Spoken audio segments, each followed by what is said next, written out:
Welcome to the सपना homeschooling channel. मित्रांनो, मी तुमच्यासाठी आज 9वीचा हिंदी विषयाचा घटक संच कसोटी दुसरीचा पेपर घेऊन आलोय. 20 गुणांचा पेपर आहे. पहिला प्रश्न, विभाग 1 गद्य विभाग. ओके. निम्नलिखित परिच्छेद पढ़कर दी गई सूचना के अनुसार कृतियां कीजिए. तुम्ही याचा स्क्रीनशॉट घेऊन पण हा वाचू शकता शांतपणे, पण मी तुम्हाला वाचून दाखवतो. रामानुज ने मिठाई मांगी तो माफी मांगने लगा. चाचा जी बड़ा शर्मिंदा हो, कल 3-4 मित्र आ गए थे, बाजार जाने का मौका न मिला, आपकी मिठाई से काम चला लिया. फिर मैं आप और अपने में कोई भेद नहीं मानता. ये शब्द उन्हीं के थे जब वे मिठाई रखने आए थे. साग लेने चक्रवर्ती आए तो लाचारी दिखाई. भाई तुम्हें पता है कल कैसी धुआंधार बारिश थी.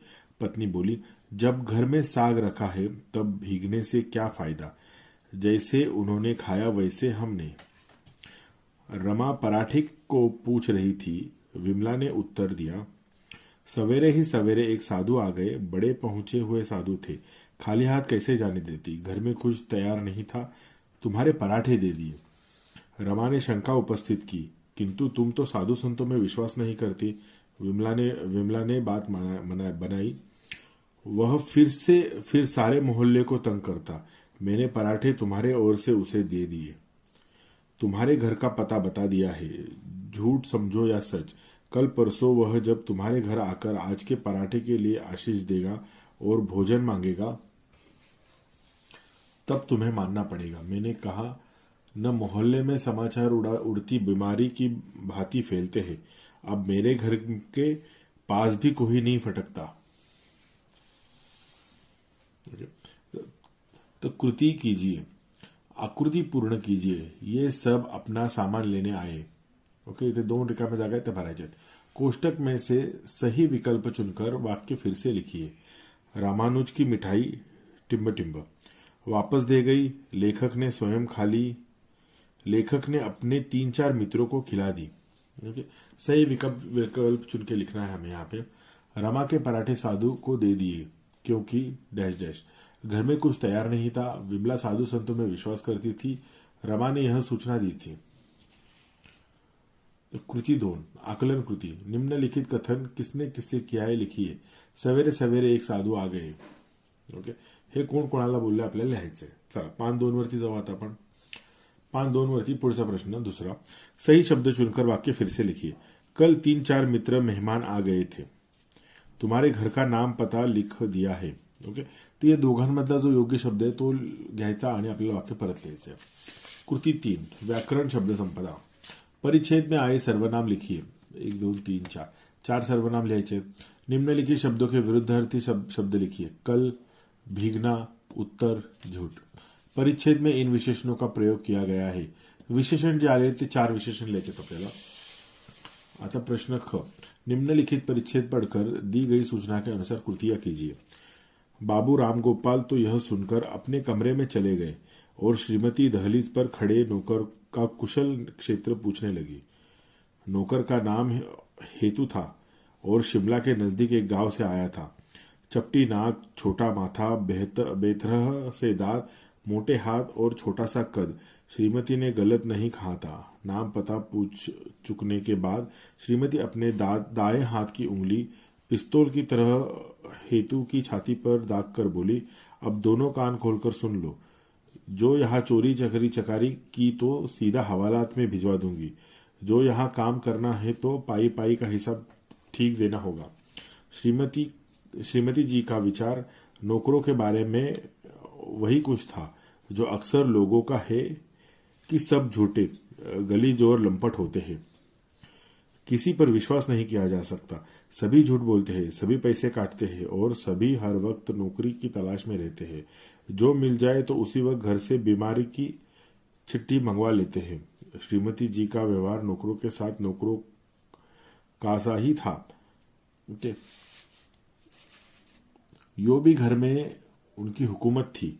जब उन्हें पतिदेव पर गुस्सा आया तो अंग्रेजी में बात करती और जब नौकर पे गुस्सा तो गालियों में बात करती. दोनों की लगाम खींचकर रखती. उनकी तेज नजर पलंग पर बैठे बैठे ही कभी नौकर के हर काम की जानकारी रखती थी. कि नौकर ने कितना घी इस्तेमाल किया, कितनी रोटियां निगल गया है, अपनी चाय में कितने चम्मच चीनी उड़ेली है। जासूसी नॉवेलों की शिक्षा के फलस्वरूप उन्हें नौकरों की हर क्रिया में षड्यंत्र नजर आता था।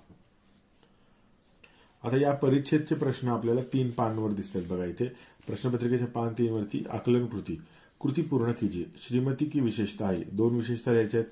श्रीमती के नौकरों के बारे में विचार, 2 विचार इथे लिहायचे आहेत। ओके। कृति 2 रिक्त स्थानों की पूर्ति कीजिए।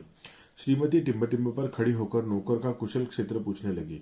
परिच्छेद से एक मुहावरा ढूंढकर उसका अर्थ बताकर वाक्य में प्रयोग कीजिए। परिच्छेद में प्रयुक्त विराम चिन्ह चुनकर उसके नाम लिखिए। आता विभाग 2 पद्य विभाग। ओके। निम्नलिखित पद्यांश पढ़कर सूचना के अनुसार कृतियां कीजिए। झूठा मीठे वचन कही ऋण उधार ले जाए, लेत परम सुख उपैज लेके दियो न जाए, लेके दियो न जाए, ऊज आरु नीच बतावे, ऋण उधार की रीति मांगते मारन भावे। कह गिरिधर कविराय जानी रहे मन में रूठा, बहुत दिना हो जाए कहे तेरो कागज झूठा। बिन विचारो जो करे सो पाछे पछताए, काम बगारे अपनो जंग में होत हसाए। जग में होत हसाए चित्त में चैन न आवे, खान पान सन्मान राग रंग मन ही न भावे। कह गिरिधर कविराय दुख कछु हरत नहारे, खटकत है जिय माही कियो जो बिना विचारे। आकृति पूर्ण कीजिए। बिना सोचे काम करने का परिणाम, 4 परिणाम लिहायचे आपल्याला इथे। 5-4 वरती जाऊ आता आपण। आता 5-4 वरती प्रश्न बघा। कवि के मतानुसार मनुष्य की विचारधारा स्पष्ट कीजिए। ऋण लेते समय, ऋण लौटाते समय। ओके। उपर्युक्त पद्यांश में किस 4 लाइन का भावार्थ लिखिए। विभाग 3 पूरक पठन। निम्नलिखित परिच्छेद पढ़कर सूचना के अनुसार कृतियां कीजिए। स्वाभाविक।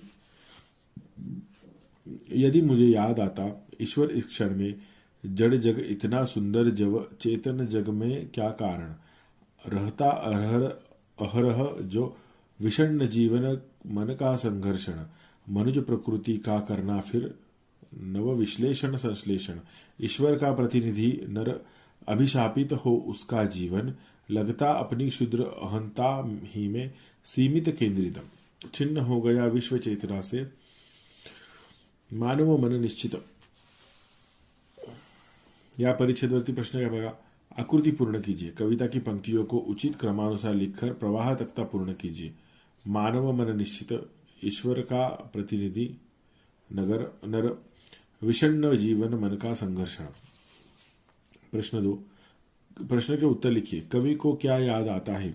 ओके। तर मित्रांनो हे सगळे प्रश्न सोडवा आणि पहा तुम्हाला काही जमतं का, काही अडतं का। जर काही अडलं, काही समजत नसेल, कोणती संकल्पना अडचणीत येत असेल, मला नक्की कमेंट बॉक्समध्ये कमेंट करून तुमचे प्रश्न विचारा। मी तुमच्या सर्व शंकांचं निरसन करण्याचा प्रयत्न करेन। धन्यवाद।